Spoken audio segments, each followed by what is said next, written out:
Hey guys, Dennis here, Muddy Water Search and Recovery. And this case we have actually been working on for a little while now. And this is another case that's not the typical type of case we would work on. But with the Alex case that we've done a mini series on and will be continuing to do through this week, many of you expressed interest in helping work on cases like this.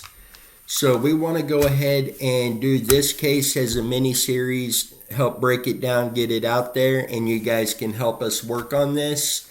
And this is the Alonzo Brooks case. So with this, I am just going to kind of jump in here and give you a layout of what the situation is. I do want to start by saying, Alonzo Brooks is not missing. His body was recovered, and we will get deeper into that in the coming episodes. So we're just going to basically do the case layout on this episode. And as I was saying, the Alonzo Brooks case is another case we typically wouldn't work as a search and recovery team, but we felt the need a while back to step in on this and try to help find answers. So here we are. A little bit about the Alonzo Brooks in the case. He lived with his family in Gardner, Kansas. That is about, I would say, about an hour from here, 45 minutes to an hour. And I'm in Leavenworth. He went with some friends to a party in Lacine, Kansas. There were 30 to 50 people at the party. The party is approximately an hour drive from Gardner, Kansas. And there were only 6 to 8 people from Gardner, Kansas at this party.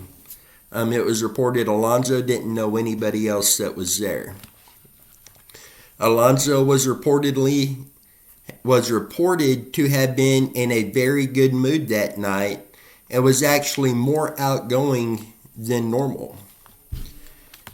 There was reportedly a confrontation between Alonzo and one of the local people in Lacine. Around an hour and a half into the party, some people left to go to a second party, including some of Alonzo's friends, but Alonzo stayed at the original party.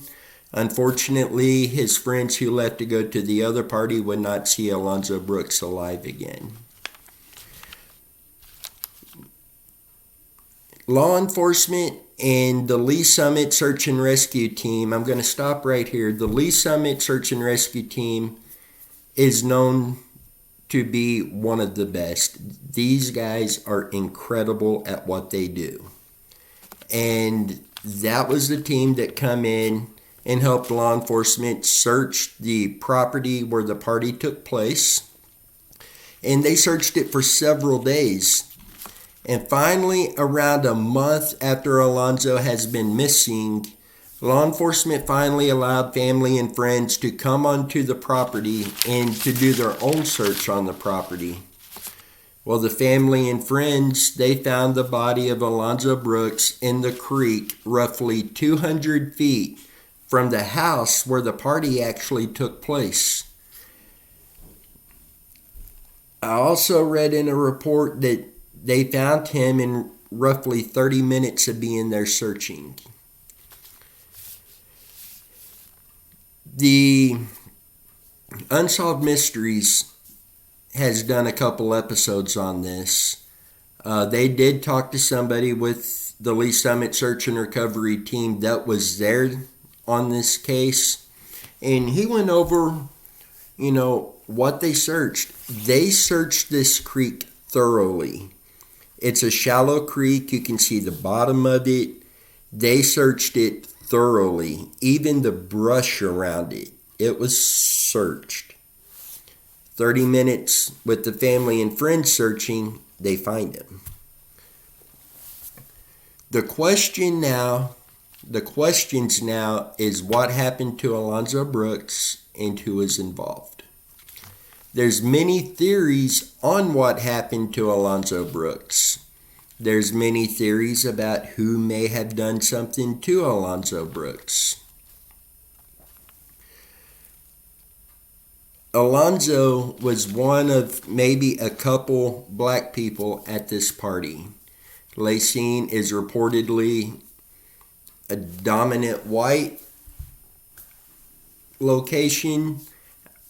I cannot confirm that at the moment. That is an angle we will be looking at because we need to determine, was this a hate crime? Was this a fight that got out of hand? Was it an unfortunate accident? Is there a cover-up? There are theories and rumors of a cover-up. Or was Alonzo simply betrayed by a friend?